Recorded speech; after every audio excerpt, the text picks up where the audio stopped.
નારી રે એ મારી માની તોલે કોઈ નાવે માની તોલે કોઈ નાવે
રામ ને રાજ જાવે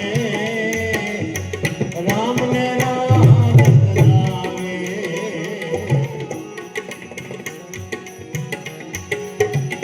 આયવની માં ભાઈ ઓર માન માતા રામ ને રાજ જાવે રામ ને રાજ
પેલા પૈસા પડાવે પેલા પૈસા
આવવા માટે જનેતાની જરૂર પડે અને આ ખોળિયામાંથી જીવ નીકળે ને આ ધરતી એક જ રાખે બાપુ આ ધરતી માં અને જન્મ દેનારી માં આ બે જ માં છે પુરુષોત્તમ બાપુ કહે છે એક માતા જન્મ દેનારી બીજી ધરતી કાવે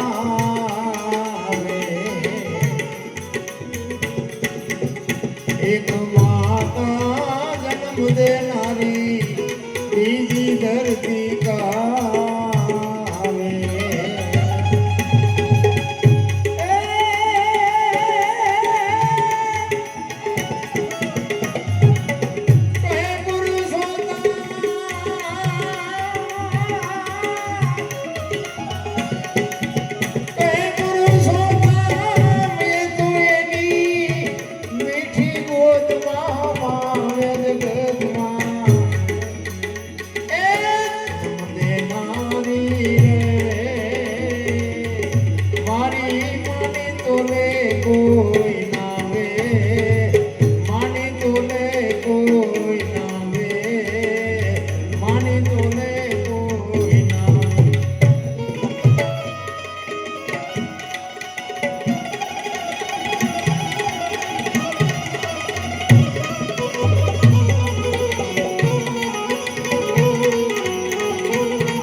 સાજીદાન બાપુ એકવાર જોરદાર તાલીથી વધાવી લ્યો બાપુ આ છે ને આજ અમારા હાથ પગ છે આજ અમારું ઘરેણું છે મારે પહેલી મુલાકાત છે પણ બાપુ દિલથી વગાડે છે હું એને સલામ કરું અને હું તો એને કહું ભગવાન હજી એની કળામાં વધારો કરે અને બીજી વાત એ કહું કે મોરો ધોરો ગાયક હોય ને તો હાસવી લઈ ગયો, કારણ કે એમાં મારો નાથ રાજી રહેશે.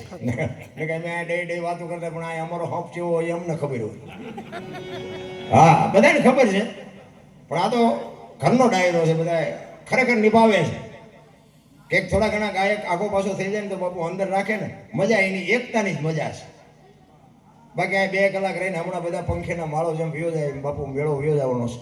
1-2 કલાક 5 કલાક જે કાંઈ મોજ કરીને આનંદ કરીને છૂટા પડી જવાનું છે.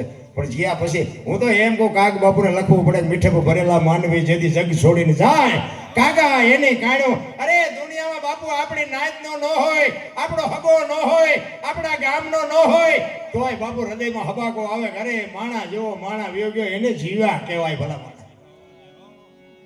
આપણે મર્યા પછી ગામ આખું લાપસી રાંધે, એ જીવા કહેવાય? એ બલ્લા જય ઈન જીવા નો કહેવાય બાપુ. ઈનો જ વજન છે આ ધરતીને.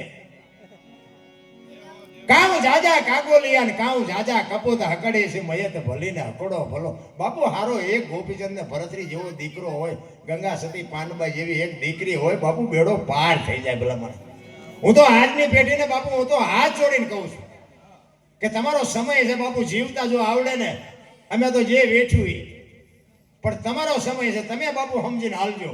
નકર તમે ધારો છો એવી દુનિયા એટલી બધી સારી નથી, જેને દેતા આવડે ને લઈ લેતા આવડે.